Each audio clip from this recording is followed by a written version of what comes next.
OCD is an obsessive compulsive disorder। ਜਿਹੜੀ OCD ਹੈ ਇਹ ਇੱਕ ਮਾਨਸਿਕ ਬਿਮਾਰੀ ਹੈ। ਇਹਦੇ ਵਿੱਚ ਕੀ ਹੁੰਦਾ ਹੈ ਕਿ ਇੱਕ ਪਰਸਨ ਨੂੰ, ਇੱਕ ਬੰਦੇ ਨੂੰ ਅੰਦਰੋਂ ਬਾਰ-ਬਾਰ ਇੱਕ ਅਰਜ, ਇੱਕ ਧੱਕਾ ਲੱਗਦਾ ਅੰਦਰੋਂ ਕਿ ਬਾਰ-ਬਾਰ ਕਿ ਕੋਈ ਕੰਮ ਪੁਸ਼ ਇੱਕ ਤਰ੍ਹਾਂ ਦਾ ਕਿ ਕੋਈ ਐਕਟੀਵਿਟੀ ਜਿਹੜੀ ਕਿ ਦਿਮਾਗ 'ਚ ਇੱਕ ਥਾਟ ਨੇ, ਆਬਸੈਸ਼ਨ ਹੁੰਦਾ ਇੱਕ ਲਗਾਤਾਰ ਇੱਕੋ ਰੈਪੀਟੀਟਿਵ ਥਾਟ, ਬਾਰ-ਬਾਰ ਇੱਕੋ ਖਿਆਲ ਬਾਰ-ਬਾਰ ਆਈ ਜਾਣਾ।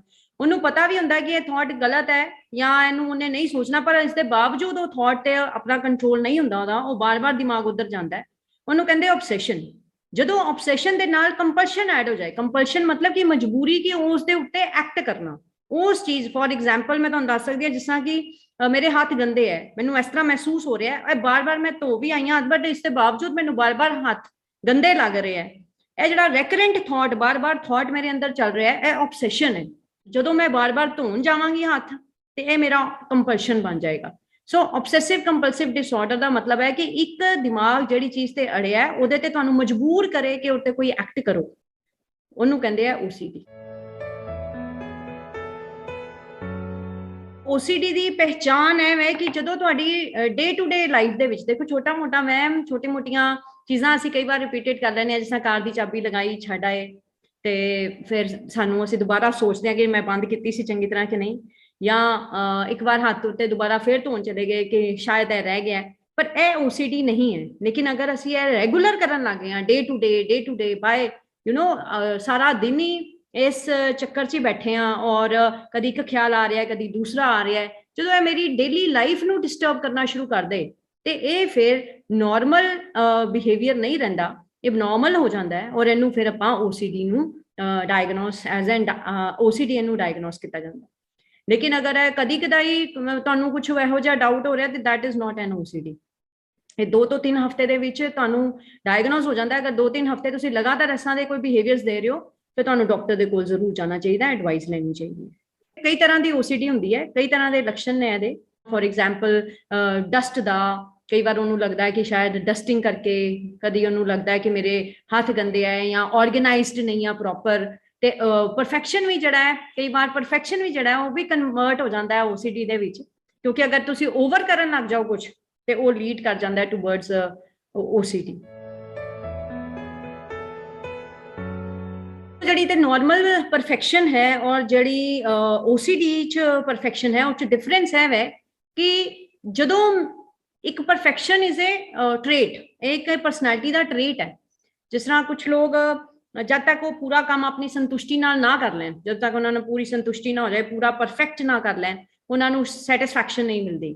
ਸੋ ਉਹਨੂੰ ਕਹਿੰਦੇ ਆ ਪਰਫੈਕਸ਼ਨ। ਲੇਕਿਨ ਉਹ ਆਪਣੇ ਉਸ ਬਿਹੇਵੀਅਰ ਨੂੰ ਐਕਸੈਪਟ ਕਰਦੇ ਆ ਕਿ this is right, I am doing right thing, ਮਤਲਬ ਮੈਂ ਸਹੀ ਕਰ ਰਿਹਾ, ਉਹ ਚ ਉਹਨੂੰ ਗਲਤ ਜਾਂ ਐਬਨੋਰਮੈਲਿਟੀ ਫੀਲ ਨਹੀਂ ਹੁੰਦੀ।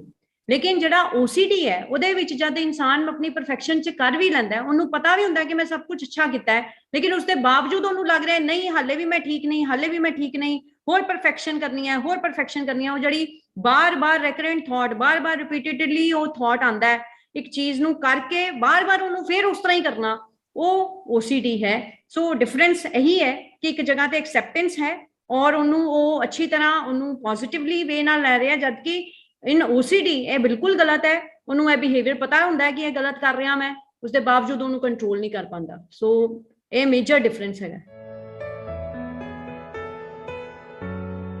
OCD ਨੂੰ ਟ੍ਰਿਗਰ ਕਰਨ ਵਾਲੇ ਜਾਂ ਕਈ ਚੀਜ਼ਾਂ, এনवायरमेंट ਬਹੁਤ ਮੈਟਰ ਕਰਦਾ ਹੈ। ਜਿਸ ਤਰ੍ਹਾਂ ਤੁਸੀਂ ਦੇਖ ਹੀ ਰਹੇ ਹੋ ਕੋਵਿਡ ਸਿਚੁਏਸ਼ਨ ਹੈ, ਜਿਹੜੇ ਲੋਕ ਆਲਰੇਡੀ OCD ਚ ਫਸੇ ਹੋਏ ਆ ਉਹਨਾਂ ਨੂੰ ਅਗਰ ਇਹ ਕੋਵਿਡ ਦੇ ਜਦੋਂ ਸੁਣਦੇ ਹੈ ਕਿ ਇਹਦੇ ਚ ਡਿਸਟੈਂਸ ਰੱਖੋ, ਇਹਦੇ ਚ ਹੱਥ ਬਾਰ-ਬਾਰ ਧੋਵੋ, ਸੈਨੀਟਾਈਜ਼ ਕਰੋ, ਤੇ ਮਾਸਕ ਪਾ ਕੇ ਰੱਖੋ, ਇਹ ਚੀਜ਼ਾਂ ਉਹਨਾਂ ਦੇ ਦਿਮਾਗ ਦੇ ਅੰਦਰ ਜਿਹੜੀਆਂ ਉਹ ਆਲਰੇਡੀ, ਕਿਉਂਕਿ ਉਹ ਆਲਰੇਡੀ OCD ਦੇ ਪੇਸ਼ੈਂਟਸ ਨੇ, ਉਹ ਉਸ ਚੀਜ਼ ਨੂੰ ਬਾਰ-ਬਾਰ ਰਿਪੀਟਿਡਲੀ ਦਿਮਾਗ 'ਚ ਫਿਕਸ ਕਰ ਲੈਂਦੇ ਔਰ ਉਹਨੂੰ ਇੰਨਾ ਜ਼ਿਆਦਾ ਕਰਦੇ ਆ ਕਿ they are not coming out of home. ਮਤਲਬ ਕਿ ਇੰਨਾ ਜ਼ਿਆਦਾ ਡਰ, ਕਿਉਂਕਿ ਜਿਹੜੀ ਆਪਾਂ OCD ਨੂੰ ਲੈ ਕੇ ਚੱਲਦੇ ਆ ਨਾ, ਇਹਦੇ ਨਾਲ ਇੱਕ ਡਰ ਜਿਹੜਾ ਉਹ ਬਹੁਤ ਜ਼ਿਆਦਾ ਜੁੜ ਜਾਂਦਾ ਅੰਦਰ, ਜਿਹਨੂੰ ਆਪਾਂ ਇਨਸਿਕਿਉਰਿਟੀ ਕਹਿ ਲਓ ਜਾਂ ਓਵਰ ਸੇਫਟੀ, ਓਵਰ ਪ੍ਰੀਵੈਂਸ਼ਨ ਲੈਣੀਆਂ ਸ਼ੁਰੂ ਕਰ ਦਿੰਦੇ ਆ।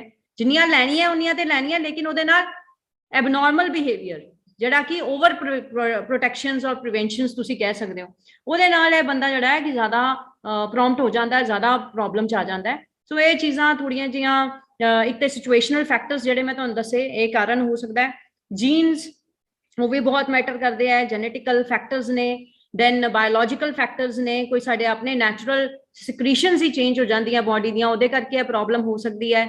ਔਰ ਕਈ ਵਾਰ ਜੈਨੇਟਿਕਲੀ ਸਾਡੇ ਬੋਡੀ ਦੇ ਅੰਦਰ ਜੀਨਸ ਦੇ ਵਿੱਚ ਕੁਝ ਇਹੋ ਜਿਹੀਆਂ ਪ੍ਰੋਬਲਮਸ ਆਉਂਦੀਆਂ ਜਿਹਦੇ ਨਾਲ ਕਿ from the background, from the case history, family case history ਕਿਸੇ ਦੀ ਹੋਏ ਜਾਂ ਕੁਛ ਹੈ, ਤੇ ਸਾਡੇ ਜੀਨਸ 'ਚ ਉਹ ਪ੍ਰੋਬਲਮਸ ਆ ਗਈਆਂ ਨਾਲ, ਤੇ ਇਸ ਕਰਕੇ ਵੀ ਇਹ ਪ੍ਰੋਬਲਮਸ ਹੋ ਸਕਦੀਆਂ। ਸੋ ਟ੍ਰਿਗਰ ਦੇ ਮੇਜਰ ਕਾਰਨ ਇਹੀ ਨੇ।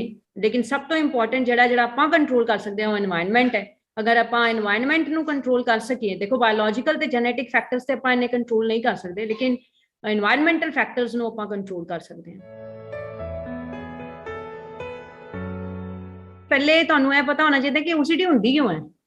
ਇਲਾਜ ਤੇ ਆਪਾਂ ਦੱਸਾਂਗੇ। ਹੋਣ ਦਾ ਜਿਹੜਾ ਮੇਜਰ ਕਾਜ਼ ਹੈ ਜੋ ਮੈਂ ਫਾਈਂਡ ਕੀਤਾ ਹੈ ਉਹ ਇਹ ਹੈ ਕਿ ਲੋਕ ਵਿਲਾ ਦਿਮਾਗ ਬਹੁਤ ਹੈ। ਸੋ ਜਿਹੜੇ ਲੋਕ ਫ੍ਰੀ ਮਾਈਂਡ ਔਰ unnecessary tensions, unnecessary stress, unnecessary thoughts, ਜਿਹੜੀਆਂ ਇਹ ਚੀਜ਼ਾਂ ਦੇ ਵਿੱਚ ਇਨਵੋਲਵ ਨੇ, ਉਹਨਾਂ ਨੂੰ OCD ਦੇ ਹੋਣ ਦੇ ਚਾਂਸਸ ਬਹੁਤ ਜ਼ਿਆਦਾ ਨੇ। ਔਰ OCD ਜਿਹੜਾ ਮੇਜਰ ਕਾਜ਼ ਮੈਂ ਤੁਹਾਨੂੰ ਦੱਸਿਆ, ਅਗਰ ਅਸੀਂ ਵਿਹਲਾ ਦਿਮਾਗ ਬੈਠਾਂਗੇ ਤੇ ਇਹ ਊਟ ਪਟਾਂਗ ਖਿਆਲ, ਇੱਧਰ ਉੱਧਰ ਦੀਆਂ ਗੱਲਾਂ ਬਾਤਾਂ ਉਹ ਚੱਲਣਗੀਆਂ ਜੋ ਅਸੀਂ ਕਦੀ ਵੈਸੇ ਵੀ ਨਹੀਂ ਸੋਚਦੇ, ਔਰ ਤੁਹਾਨੂੰ ਨਹੀਂ ਪਤਾ ਲੱਗਣਾ ਕਿੱਥੇ ਦਿਮਾਗ ਅੜ ਗਿਆ। ਔਰ ਜਦੋਂ ਉਹ ਦਿਮਾਗ ਅੜ ਗਿਆ ਤੇ ਫਿਰ ਉਹ ਬੜੀ ਪ੍ਰੋਬਲਮ ਕ੍ਰੀਏਟ ਕਰੇਗਾ। ਔਰ ਉਸ ਦਿਮਾਗ ਨੂੰ ਸੈਟਲ ਕਰਨ ਵਾਸਤੇ ਸਾਨੂੰ ਇਹ ਜਾਣਨਾ ਜ਼ਰੂਰੀ ਹੈ ਕਿ ਇਹਨੂੰ ਕੀ ਟ੍ਰੀਟਮੈਂਟ ਕੀਤਾ ਜਾਏ।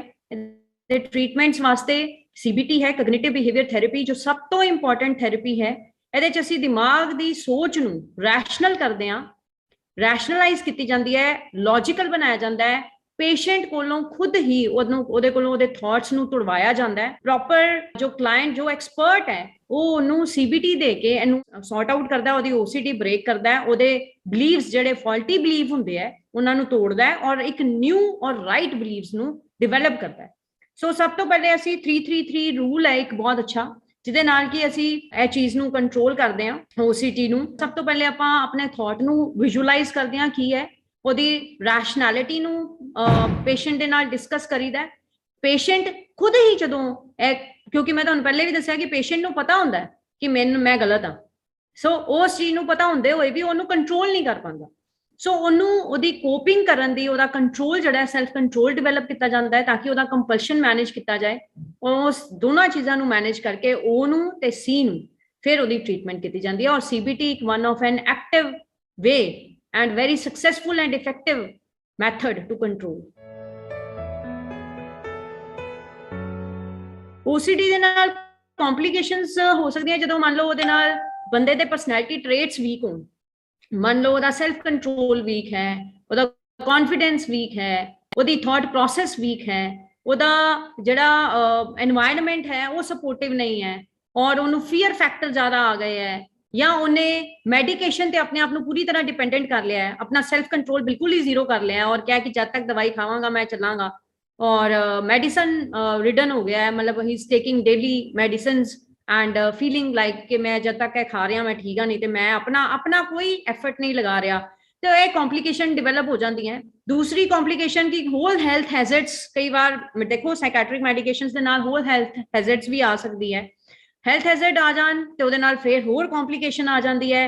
올ਡ ਏਜ ਹੈ, ਅਗਰ ਤੁਹਾਨੂੰ ਫੈਮਿਲੀ ਸਪੋਰਟ ਨਹੀਂ ਮਿਲ ਰਿਹਾ, ਅਗਰ ਤੁਹਾਡੇ ਸਰਾਊਂਡਿੰਗਸ ਦੇ ਵਿੱਚ ਤੁਹਾਡੇ ਫੈਮਿਲੀ ਮੈਂਬਰ ਸਪੋਰਟਿਵ ਨਹੀਂ ਹੈ, ਤੁਹਾਨੂੰ ਜਿਸ ਤਰ੍ਹਾਂ ਦਾ, ਕਿਉਂਕਿ ਆਪਾਂ ਜਦੋਂ OCD ਨੂੰ ਹੈਂਡਲ ਕਰਦੇ ਹਾਂ ਆਪਾਂ ਨਾਲ ਫੈਮਿਲੀ ਥੈਰੇਪੀ ਦਿੰਦੇ ਹਾਂ ਤਾਂ ਕਿ ਉਹਨਾਂ ਨੂੰ ਦੱਸਿਆ ਜਾਏ ਕਿ ਇਹ ਪੇਸ਼ੈਂਟ ਨੂੰ ਕਿਸ ਤਰ੍ਹਾਂ ਹੈਂਡਲ ਕਰਨਾ ਹੈ। ਅਗਰ ਉਹ ਵੀ ਨਾਲ ਨਹੀਂ ਹੈ ਤੇ ਹੋਰ ਪ੍ਰੋਬਲਮ ਹੈ। ਅਗਰ ਪਰਸਨ ਟੋਟਲੀ ਅਨਇੰਪਲੋਇਡ ਹੈ, ਵਰਕਿੰਗ ਨਹੀਂ ਹੈ ਔਰ ਖਾਲੀ ਜ਼ਿਆਦਾ ਬੈਠਦਾ ਹੈ ਔਰ ਉਹਨੂੰ ਕੋਈ ਪੁਸ਼ ਕਰਨ ਵਾਲਾ ਨਹੀਂ ਹੈ, ਉਹਨੂੰ ਵਰਕਿੰਗ ਮੋਡ 'ਚ ਲਿਆਉਣ ਵਾਲਾ ਕੋਈ ਨਹੀਂ ਹੈ, that is again lead to OCD। OCD ਦੇ ਨਾਲ ਜਦੋਂ ਹੋਰ ਮਾਨਸਿਕ ਬਿਮਾਰੀਆਂ ਐਡ ਹੋ ਜਾਣ ਜਿਵੇਂ ਡਿਪਰੈਸ਼ਨ, ਫੋਬੀਆ, ਐਂਜ਼ਾਈਟੀ, ਤੇ ਉਹ ਆਟੋਮੈਟਿਕਲੀ ਇਹ ਕੰਪਲਿਕੇਟ ਹੋ ਜਾਂਦੀ ਹੈ। ਸੋ ਇੱਕ ਬਿਮਾਰੀ ਨਾ ਰਹਿ ਕੇ ਸਾਈਕੋਟਿਕ ਹੋ ਜਾਂਦਾ ਹੈ ਔਰ ਫਿਰ ਹੈਲਥ, ਅਗਰ ਪਰਸਨੈਲਿਟੀ 'ਚ ਵੀ ਡਿਸਆਰਡਰ ਆ ਜਾਏ ਤੇ ਥੋੜਾ ਮੁਸ਼ਕਿਲ ਹੋ ਜਾਂਦਾ ਹੈ ਟ੍ਰੀਟਮੈਂਟ। ਬਿਮਾਰੀ ਆਉਣ ਦਾ ਕੋਈ ਉਮਰ ਨਹੀਂ ਹੈ। ਜਿਸ ਤਰ੍ਹਾਂ ਸਰੀਰਕ ਬਿਮਾਰੀ ਕਿਸੇ ਵਕਤ ਵੀ ਲੱਗ ਜਾਂਦੀ ਹੈ, ਉਸੇ ਤਰ੍ਹਾਂ ਹੀ ਜਿਹੜੀ ਮਾਨਸਿਕ ਬਿਮਾਰੀ ਹੈ ਉਹ ਕਿਸੇ ਵਕਤ ਵੀ ਇਨਸਾਨ ਨੂੰ ਲੱਗ ਸਕਦੀ ਹੈ। ਅਗਰ ਦਿਮਾਗ ਮਿਲਿਆ ਸਾਨੂੰ ਤੇ ਇਹਨੂੰ ਬਿਮਾਰੀ ਵੀ ਕਿਸੇ ਵੀ ਟਾਈਮ ਲੱਗ ਸਕਦੀ ਹੈ। ਲੇਕਿਨ ਅਗਰ ਇਹਨੂੰ ਪਾਰਟਿਕੂਲਰਲੀ ਮੈਂ ਕੇਸਿਸ ਦੇ ਅਕੋਰਡਿੰਗ ਦੇਖੀਏ ਜਾਂ ਆਪਾਂ ਟ੍ਰੈਂਡਸ ਦੇ ਅਕੋਰਡਿੰਗ ਦੇਖੀਏ ਤੇ ਆਪਾਂ ਦੇਖਿਆ ਕਿ 10 ਤੋਂ 12 ਸਾਲ ਦੀ ਉਮਰ ਦੇ ਵਿੱਚ ਜਿਨ੍ਹਾਂ ਨੂੰ ਜੈਨੇਟਿਕਲੀ ਹੈ ਜਾਂ ਜਿਨ੍ਹਾਂ ਨੂੰ ਬਾਇਓਲੋਜੀਕਲ ਚੇਂजेस ਹੁੰਦੇ ਆ, ਜਦੋਂ ਹਾਰਮੋਨ ਚੇਂजेस ਹੁੰਦੇ ਆ, ਉਸ ਸਟੇਜ ਤੇ ਇਹ ਡਿਵੈਲਪ ਹੋ ਜਾਂਦੀ ਹੈ। ਅਗਰ ਇਹ ਬਾਇਓਲੋਜੀਕਲ ਜਾਂ ਜੈਨੇਟਿਕਲੀ ਹੈ ਤਾਂ it is observable by 10 to 12 years, early teens ਦੇ ਵਿੱਚ ਆ ਜਾਂਦੀ ਹੈ। ਔਰ ਅਦਰਵਾਈਜ਼ 18 to 25 ਇਅਰਸ ਦੇ ਵਿੱਚ OCD ਦੇਖਣ ਨੂੰ ਮਿਲੀ ਹੈ, ਜੋ ਬਹੁਤ ਕਾਮਨ ਹੈ। So this is major age, I can say ਕਿ 18 ਤੋਂ 25 ਸਾਲ ਦੇ ਵਿੱਚ OCD ਪੇਸ਼ੈਂਟਸ ਤੁਹਾਨੂੰ ਮਿਲ ਜਾਂਦੇ ਆ। ਜਿਹਨੂੰ ਹੋਣੀ ਹੋਏ ਉਹਨੂੰ 18 ਤੋਂ 25 ਸਾਲ ਦੇ ਵਿੱਚ ਮੋਸਟਲੀ ਹੋ ਜਾਂਦੀ ਹੈ। ਪਰ ਕੁਛ ਅੱਜ ਕੱਲ ਮੈਂ ਦੇਖਿਆ ਇਨ ਦੀਸ ਡੇਜ਼, ਜਿਸ ਤਰ੍ਹਾਂ ਮੈਂ ਤੁਹਾਨੂੰ ਦੱਸਿਆ ਕੋਵਿਡ ਸਿਚੁਏਸ਼ਨ ਆ ਗਈ ਹੈ, ਤੇ ਇਹਦੇ ਕਰਕੇ ਕੁਝ ਲੋਕਾਂ ਦਾ ਜਿਨ੍ਹਾਂ ਨੂੰ ਆਲਰੇਡੀ ਡਾਊਟਿੰਗ ਨੇਚਰ ਹੈ ਜਾਂ ਜਿਨ੍ਹਾਂ ਨੂੰ ਸਸਪੀਸ਼ਨ ਜ਼ਿਆਦਾ ਹੈ ਔਰ ਜੋ ਸਿਕਿਉਰਿਟੀ ਜ਼ਿਆਦਾ ਲੈਂਦੇ ਆ ਆਪਣੀ ਲਾਈਫ 'ਚ, ਆਪਣੀ ਹੈਲਥ ਨੂੰ ਲੈ ਕੇ, ਹਾਈਪੋਕੌਂਡਰੀਕ ਨੇ ਜੋ ਨੇਚਰ 'ਚ, ਸੋ ਉਹ ਲੋਕ ਜਿਹੜੇ ਹੈ ਉਹ ਜ਼ਿਆਦਾ ਪ੍ਰੋਮਪਟ ਹੋ ਗਏ ਹੈ ਔਰ ਉਹਨਾਂ ਨੂੰ ਇਵਨ 올ਡ ਏਜ ਦੇ ਵਿੱਚ ਵੀ OCD ਡਿਵੈਲਪ ਹੁੰਦਿਆਂ ਦੇਖਿਆ ਗਿਆ। OCD ਦੀ ਪ੍ਰੀਵੈਂਟਿਵ ਰੋਕਥਾਮ ਹੈ ਜੀ, ਸਭ ਤੋਂ ਪਹਿਲੇ ਤੇ ਵਿਹਲੇ ਨਾ ਬੈਠਿਆ ਜਾਏ, ਆਪਣੇ ਦਿਮਾਗ ਨੂੰ ਹਮੇਸ਼ਾ ਬਿਜ਼ੀ ਰੱਖੋ, ਖਾਲੀ ਘੱਟ ਬੈਠੋ, ਪੋਜ਼ਿਟਿਵ ਥਿੰਕਿੰਗ ਰੱਖੋ, ਆਪਣੇ ਕਿਸੇ ਵੀ ਚੀਜ਼ ਦੇ ਉੱਤੇ ਡਾਊਟ ਜਿਹੜਾ ਡਾਊਟ ਹੈ ਉਹ ਸਭ ਤੋਂ ਵੱਡਾ ਰੀਜ਼ਨ ਹੈ OCD ਦਾ। ਸੋ ਡਾਊਟ ਨਾ ਆਉਂਦੇ ਹੋ ਕਿਸੇ ਚੀਜ਼ ਵਾਸਤੇ। ਇੱਕ ਜੋ ਮੇਜਰ ਚੀਜ਼ ਮੈਂ ਤੁਹਾਨੂੰ ਕਹਾਂਗੀ ਕਿ ਆਪਣੇ ਆਪ ਦਾ ਆਪਣਾ ਸੈਲਫ ਕੌਨਫੀਡੈਂਸ ਔਰ ਆਪਣਾ ਸੈਲਫ ਕੰਟਰੋਲ ਜਿਹੜਾ ਹੈ, ਇਹ ਦੋਨੋਂ ਚੀਜ਼ਾਂ ਅਗਰ ਅੱਛੀਆਂ ਰੱਖੀਆਂ ਜਾਣ ਤੇ OCD ਨੂੰ ਕਾਫੀ ਹੱਦ ਤੱਕ ਪ੍ਰੀਵੈਂਟਿਵ ਕੀਤਾ ਜਾ ਸਕਦਾ ਹੈ। ਅਗਰ ਤੇ ਕੋਈ OCD ਦਾ ਪੇਸ਼ੈਂਟ ਹੈ ਤੇ ਉਹਨੂੰ ਸਭ ਤੋਂ ਪਹਿਲੀ ਐਡਵਾਈਸ ਤੇ ਇਹ ਹੈ ਕਿ ਉਹ ਪਲੀਜ਼ ਆਪਣਾ ਟ੍ਰੀਟਮੈਂਟ ਕਰਾਏ, ਡਾਕਟਰ ਕੋਲ ਜ਼ਰੂਰ ਜਾਏ। ਇਹ ਨਾ ਸੋਚੇ ਕਿ ਇਹਨੂੰ ਮੈਂ ਆਪਣੇ ਆਪ ਹੈਂਡਲ ਕਰ ਲਾਂਗਾ, ਮੈਂ ਕਰ ਲਾਂਗਾ।